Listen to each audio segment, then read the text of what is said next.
एक बार गौतम बुद्ध के पास एक स्त्री आई और विलाप करने लगी कि सांप के काटने के कारण उसके पुत्र की मृत्यु हो गई है। स्त्री अपने इकलौते पुत्र को जीवित कराने के लिए बार बार उनसे विनती कर रही थी। बुद्ध ने उससे कहा, क्या तुम नहीं जानती कि इस संसार में जो भी जन्म लेता है उसका एक दिन अंत होना निश्चित है?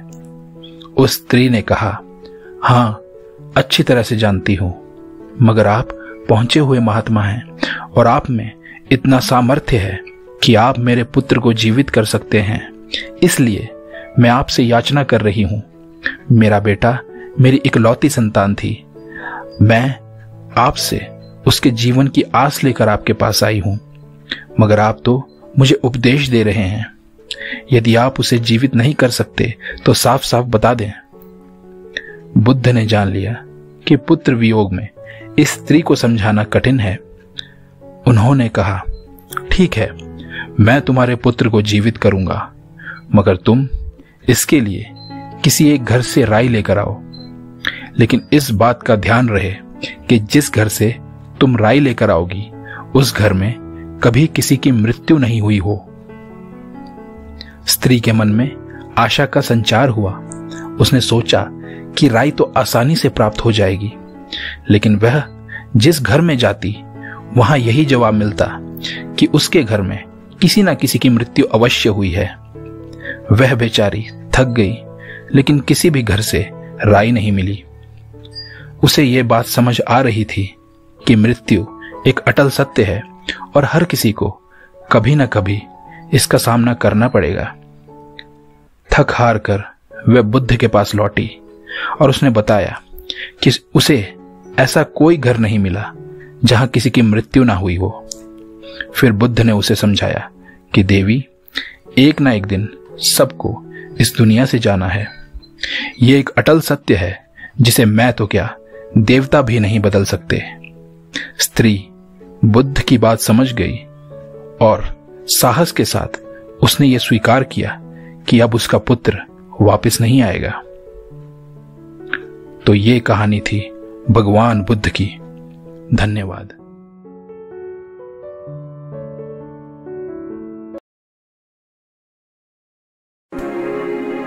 बहुत समय पहले की बात है। सेवाटी शहर के दक्षिण में एक नदी बहती थी और उस नदी के पास एक छोटा सा गांव था। बुद्ध ने उस गांव में जाने का निश्चय किया और वहां पहुंचने पर वह वहीं नदी के किनारे एक पेड़ के नीचे बैठ गए। सभी ग्रामीण उनकी महिमा से प्रभावित हुए और उनके पास बैठ गए और उन्होंने श्रद्धापूर्वक बुद्ध से प्रवचन सुनाने को कहा।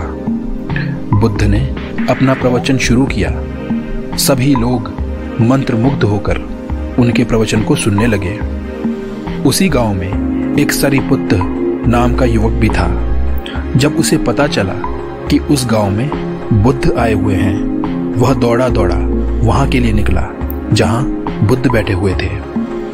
जब वह वहां पहुंचा तो उसने देखा कि बुद्ध प्रवचन खत्म करके वहां से जा रहे थे।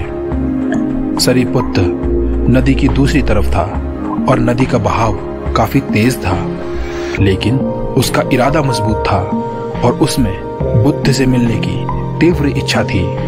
उसने अपने मन में सोचा कि नदी मुझे नहीं रोक सकती और बार बार दोहराते हुए अदम्य इच्छा शक्ति के साथ उसने उस नदी के बहाव के ऊपर जैसे ही कदम रखा तो उसे एहसास हुआ मानो वह किसी ठोस जमीन पर चल रहा हो।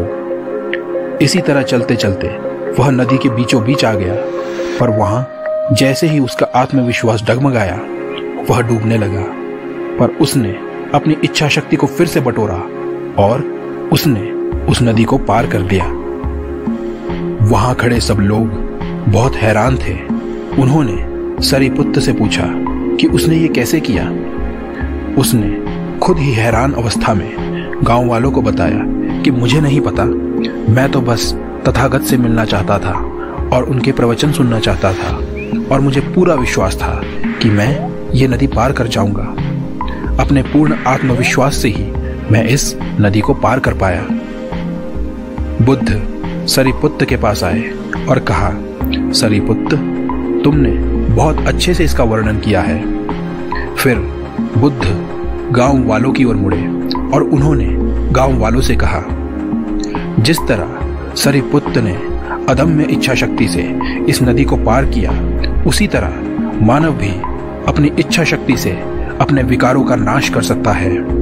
हमें भी अदम्य इच्छा शक्ति का प्रयोग करके इस दुनिया को बेहतर बनाना चाहिए और अपनी मोह रूपी बेड़ियों को तोड़ना चाहिए। दुनिया में हर चीज को पाना आसान है, बस जरूरत है खुद पर भरोसा रखकर कर्म करने की। सभी गांव वाले बुद्ध के सामने नतमस्तक हो गए। इस दुनिया में विश्वास ही सब कुछ है, फिर चाहे वो विश्वास अपने विचारों पर हो, अपनी क्षमताओं पर हो या फिर अपनी कामयाबी पर हो। जब तक आपको अपने ऊपर पूरा भरोसा है, तब तक आप इस कठिनाइयों रूपी नदी में नहीं डूब सकते। आपको इस दुनिया में सफल होने से सिर्फ एक ही व्यक्ति रोक सकता है और वो है आप खुद। धन्यवाद।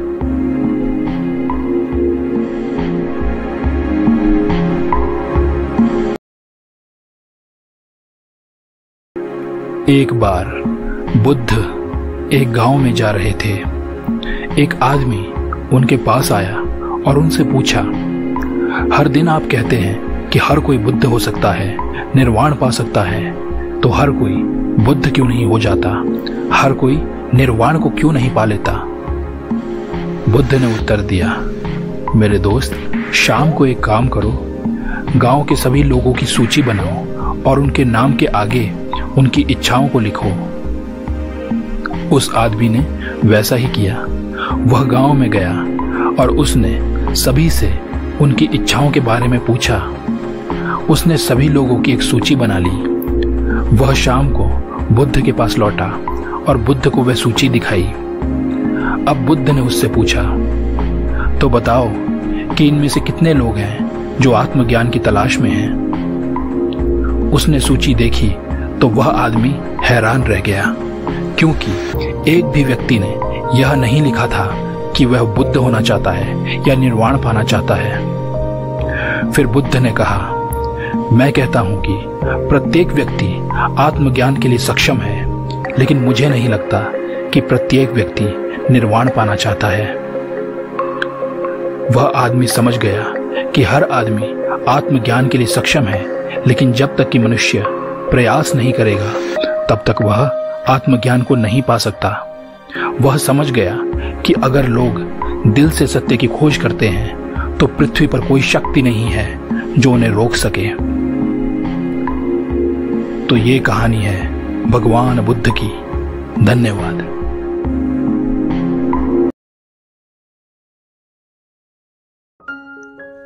एक दिन बुद्ध जंगल में 30 या 40 भिक्षुओं के साथ बैठे थे। उन्होंने दोपहर का भोजन किया और वे एक दूसरे से वार्तालाप करने लगे। तभी उन्हें एक किसान दिखा। वह किसान वहां से गुजर रहा था और वह बहुत परेशान लग रहा था। उसने बुद्ध और भिक्षुओं से पूछा, क्या उन्होंने कुछ गायों को वहां से गुजरते हुए देखा है? बुद्ध ने कहा कि उन्होंने किसी गाय को यहां से गुजरते हुए नहीं देखा। किसान ने कहा, हे साधुओं, मैं बहुत परेशान और दुखी हूं। मेरे पास 12 गाय हैं। मैं उनका बहुत ख्याल रखता हूं, फिर भी पता नहीं वे कहां चली गई हैं। बुद्ध ने कहा, मेरे भाई, हमने यहां कोई गाय नहीं देखी है। आप उन्हें दूसरी दिशा में ढूंढ सकते हैं।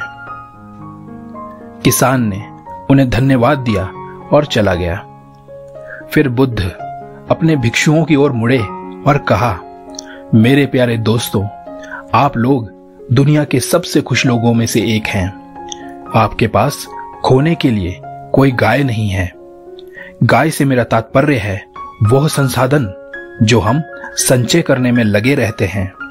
यदि आपके पास अगर बहुत अधिक गाय होगी, तो आप बहुत व्यस्त रहेंगे और छोटी छोटी खुशियों का भी आनंद नहीं ले पाएंगे।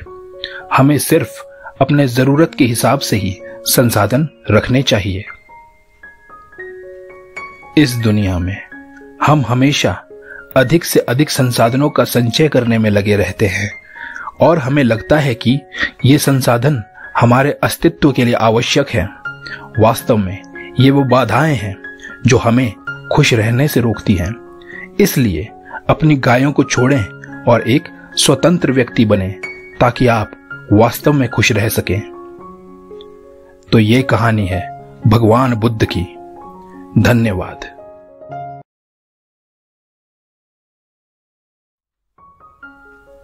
एक दिन बुद्ध एक पेड़ के नीचे बैठे थे। तभी अचानक एक क्रोधित ब्राह्मण उनके पास आया और उन्हें गाली देने लगा। ब्राह्मण ने सोचा कि बुद्ध भी वैसी ही प्रतिक्रिया देंगे, लेकिन वह आश्चर्यचकित रह गया जब उसने देखा कि बुद्ध के चेहरे के हाव भाव में जरा भी बदलाव नहीं आया था। अंततः ब्राह्मण थक गया और उसने बुद्ध से पूछा, मैं तुम्हें इतनी गालियां दे रहा हूं, लेकिन तुम फिर भी कुछ बोलते क्यों नहीं? क्या तुम नाराज नहीं हो? गौतम बुद्ध ने शांति से उत्तर दिया, मेरे भाई, मैंने तुमसे एक भी गाली नहीं ली। ब्राह्मण ने कहा, क्या तुमने सुना नहीं? बुद्ध ने कहा, मुझे गालियों की जब आवश्यकता ही नहीं है तो मैं उन्हें सुनूं क्यों? अब ब्राह्मण और भी हैरान था। वह गौतम बुद्ध के शांत उत्तर को समझ नहीं पाया। ब्राह्मण को दुविधा में देखकर बुद्ध ने कहा, वह सभी गालियां तुम्हारे पास ही हैं। ब्राह्मण ने कहा, यह संभव नहीं हो सकता, मैंने अभी वह सभी गालियां तुम्हें दी है। बुद्ध ने कहा, लेकिन मैंने तुमसे एक भी गाली नहीं ली। ब्राह्मण ने कहा, इसका क्या मतलब है? फिर बुद्ध ने समझाया, मान लो कि तुम किसी को कुछ सिक्के दे दो और अगर वह उन्हें स्वीकार नहीं करता है तो वे सिक्के किसके पास रहेंगे? ब्राह्मण ने उत्तर दिया, अगर वह स्वीकार नहीं करता है तो स्वाभाविक रूप से वह सिक्के मेरे पास ही रहेंगे। बुद्ध ने चेहरे पर मुस्कान के साथ कहा, अब तुम सही हो। तुम्हारी सारी गालियों के साथ भी ऐसा ही हुआ है। तुमने यहां आकर मुझे गालियां दी, लेकिन मैंने तुमसे एक भी गाली नहीं ली। वो सब तुम्हारे पास ही हैं। तो अब तुमसे नाराज होने का भी कोई कारण नहीं है। ब्राह्मण अवाक रह गया। वह अपने व्यवहार पर शर्मिंदा था और उसने बुद्ध से क्षमा मांगी। इस दुनिया में कभी कभी आपको अपने मन में शांति बनाए रखने की आवश्यकता होती है। यह आपका चुनाव है कि आप क्या स्वीकार करते हैं और क्या नहीं। आपके चुनाव पर ही आपकी आंतरिक शांति निर्भर करती है। इसलिए अगर लोगों के कुछ कहने पर आपको गुस्सा आ रहा हो तो उन्हें कोई प्रतिक्रिया ना दें। यही एक बुद्धिमान इंसान की निशानी है। धन्यवाद।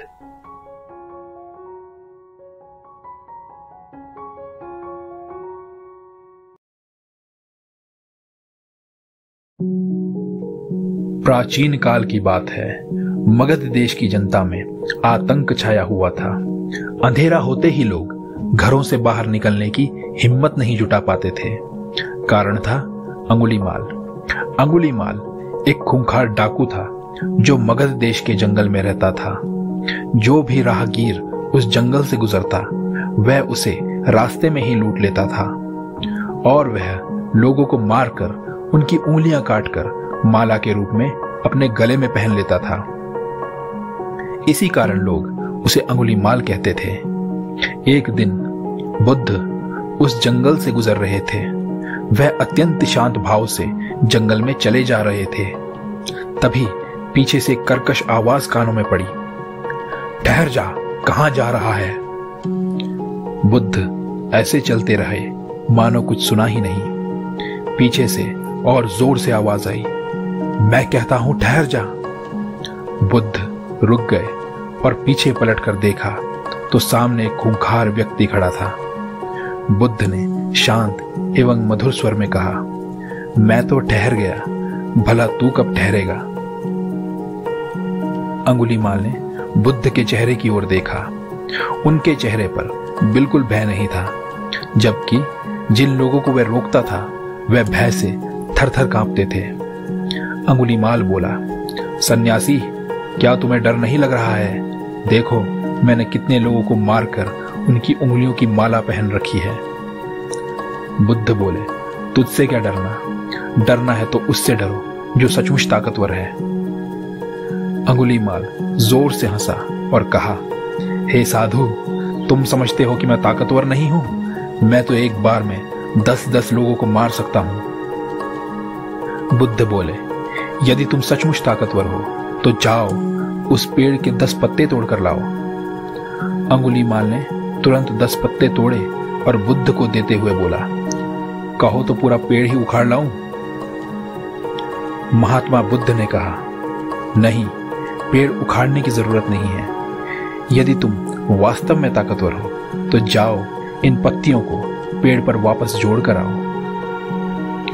अंगुलीमाल क्रोधित हो गया और बोला, भला कहीं टूटे हुए पत्ते भी जुड़ सकते हैं?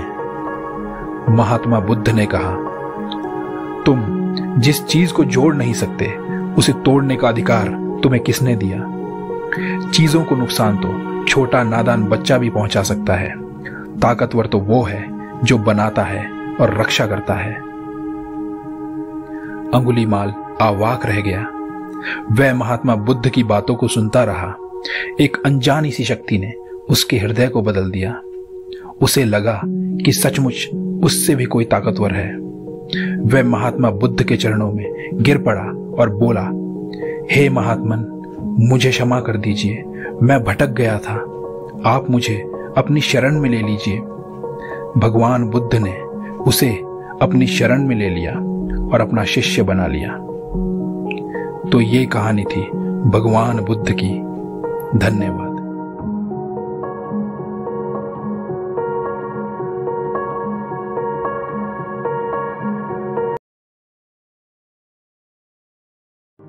गौतम बुद्ध रोज अपने शिष्यों को उपदेश देते थे। बुद्ध के प्रवचन सुनने शिष्यों के साथ ही अन्य लोग भी पहुंचते थे। एक दिन जब बुद्ध प्रवचन दे रहे थे, तभी एक व्यक्ति पहुंचा और वह बोला, तथागत, मैं आपसे बहुत सारे प्रश्न पूछना चाहता हूं। मेरा मन बहुत अशांत है। कृपया मेरे प्रश्नों के उत्तर दें ताकि मेरा मन शांत हो सके। बुद्ध ने उससे कहा, मैं तुम्हारे प्रश्नों के उत्तर अवश्य दूंगा, लेकिन तुम्हें 1 साल तक मौन धारण करना होगा।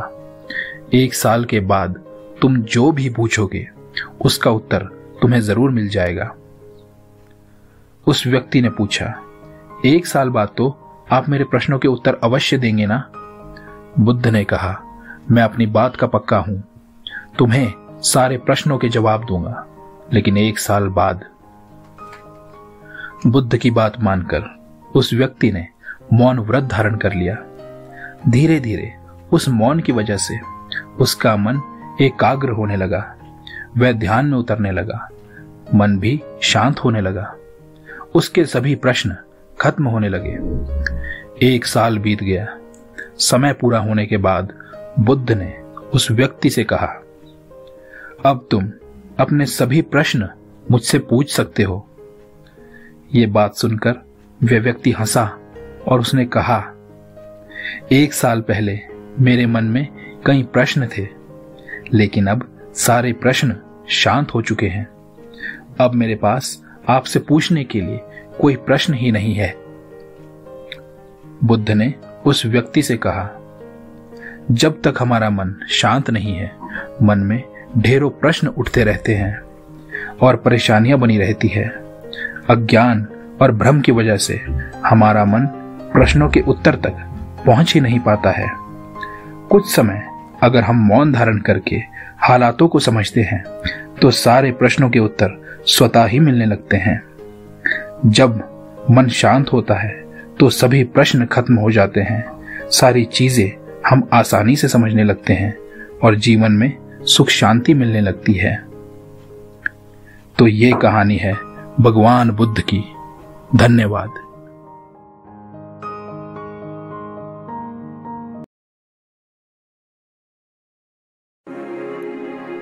एक बार की बात है, भगवान बुद्ध अपने शिष्य आनंद के साथ यात्रा कर रहे थे। वे चलते चलते थक गए। वे सूर्यास्त से पहले अपने शहर में पहुंचना चाहते थे।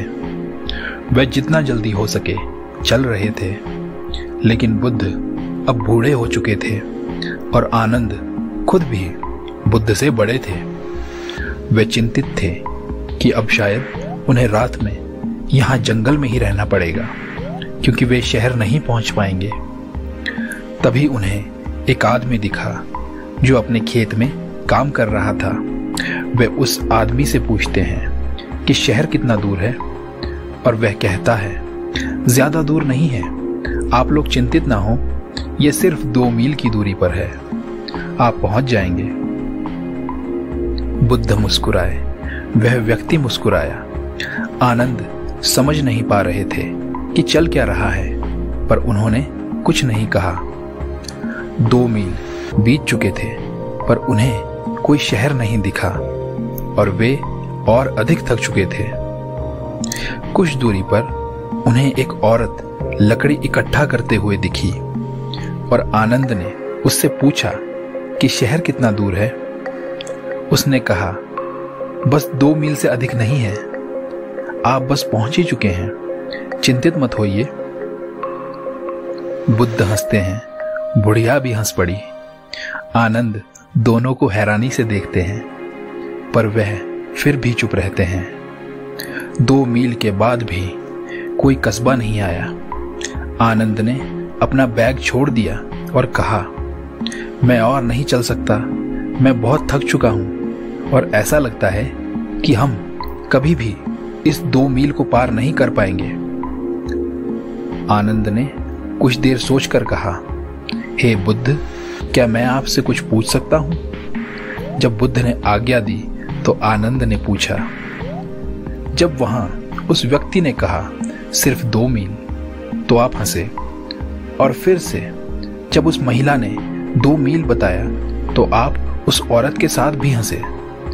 आप उन्हें नहीं जानते, न वे आपको जानते हैं, तो उस हंसी की वजह क्या थी? बुद्ध ने कहा, क्योंकि हमारा पेशा एक ही है। जब मैं हंसा तो वे भी हंसे, क्योंकि वे समझ गए थे कि मैं उसी पेशे से हूं जहां आपको लोगों को प्रोत्साहित करना होता है। अपने पूरे जीवन में मैं यही तो कर रहा हूं। लोग अंत में अपनी मंजिल तक तो पहुंच ही जाते हैं, लेकिन यदि आप शुरुआत से ही उन्हें 15 मील बताएंगे तो फिर वे वहीं हिम्मत हार जाएंगे और अपना सफर पूरा ही नहीं करेंगे। लेकिन यदि उन्हें प्रोत्साहित किया जाए कि बस 2 मील और, तो वे 200 मील की दूरी भी तय कर सकते हैं। मैं उन लोगों को देखकर हंसा, क्योंकि मैं इस गांव को जानता हूं। मैंने इस गांव का दौरा किया है। मैं जानता हूं कि शहर 2 मील नहीं है, लेकिन मैं चुप रहा क्योंकि मैं उनकी नीयत को समझ चुका था कि वो तो बस हमें मंजिल तक पहुंचने के लिए प्रोत्साहन दे रहे थे। इस दुनिया में हम सब अपनी मंजिल को पा ही लेते हैं, बस जरूरत होती है थोड़े प्रोत्साहन की। तो ये कहानी थी भगवान बुद्ध की। धन्यवाद।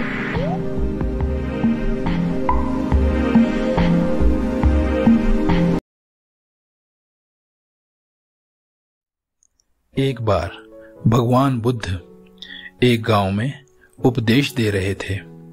उन्होंने कहा कि हर किसी को धरती माता की तरह सहनशील तथा क्षमाशील होना चाहिए। क्रोध एक ऐसी आग है जिसमें क्रोध करने वाला दूसरों को तो जलाता ही है, साथ में खुद भी जल जाता है। सभा में सभी शांति से बुद्ध की वाणी सुन रहे थे, लेकिन वहां लोगों के बीच एक गुस्सैल व्यक्ति बैठा हुआ था, जिसे ये सारी बातें बेतुकी लग रही थी।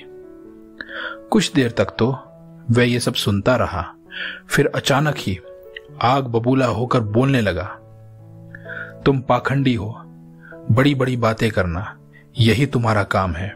तुम लोगों को भ्रमित कर रहे हो।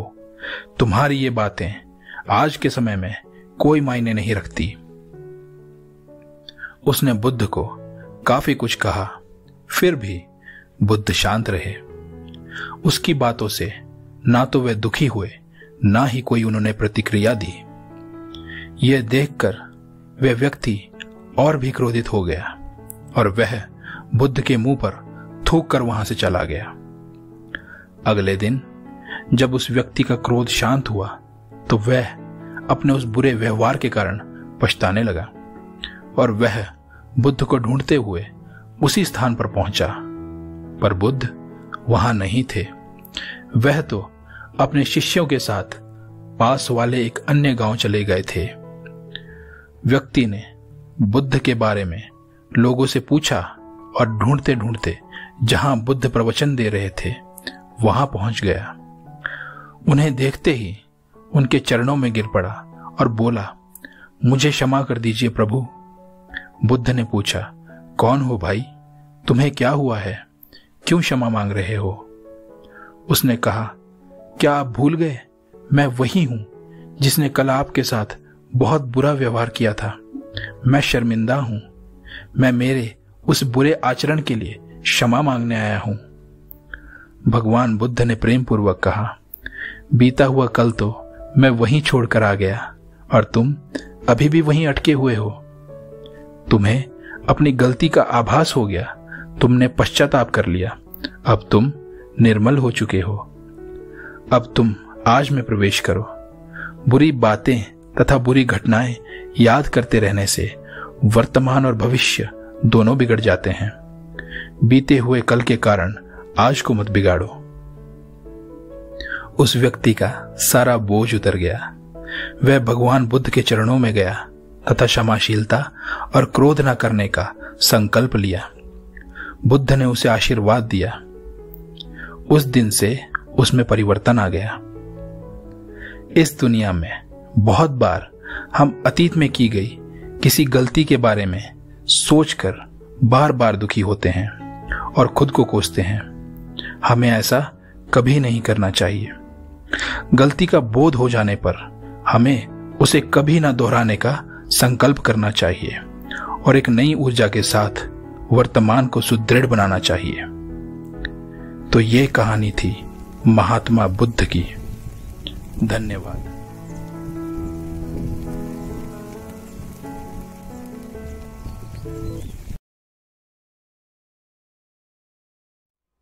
एक बार भगवान बुद्ध पाटलिपुत्र में आए तो हर व्यक्ति अपनी अपनी स्थिति के अनुसार उन्हें उपहार देने की योजना बनाने लगा।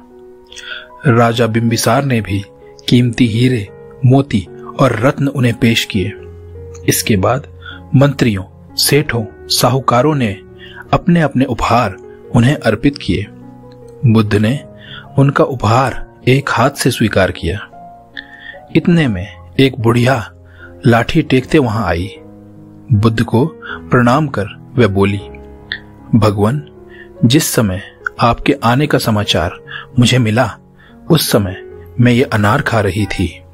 मेरे पास कोई दूसरी चीज ना होने के कारण मैं इस आधे खाए फल को ही ले आई हूं। यदि आप मेरी इस तुच्छ सी भेंट को स्वीकार करें तो मैं अपने आप को भाग्यशाली समझूंगी। भगवान बुद्ध ने दोनों हाथों से वह फल ग्रहण किया। राजा बिंबिसार ने जब यह देखा तो उन्होंने बुद्ध से कहा, भगवान क्षमा करें, एक प्रश्न पूछना चाहता हूं। हम सब ने आपको कीमती और बड़े बड़े उपहार दिए हैं जिन्हें आपने एक हाथ से ग्रहण किया, लेकिन इस बुढ़िया द्वारा दिए गए छोटे एवं झूठे फल को आपने दोनों हाथों से ग्रहण किया। ऐसा क्यों? ये सुन भगवान बुद्ध मुस्कुराए और बोले, राजन, आप सब ने अवश्य बहुमूल्य उपहार दिए हैं, किंतु ये सब आपकी संपत्ति का 10वां हिस्सा भी नहीं है। इसके विपरीत इस बुढ़िया ने भूखे होते हुए भी अपने भोजन का आधा भाग मुझे दे दिया है। भले ही ये बुढ़िया निर्धन है, लेकिन इसे संपत्ति की कोई लालसा नहीं है। यही कारण है कि इसका दान मैंने खुले हृदय से दोनों हाथों से स्वीकार किया है। तो ये कहानी है भगवान बुद्ध की। धन्यवाद।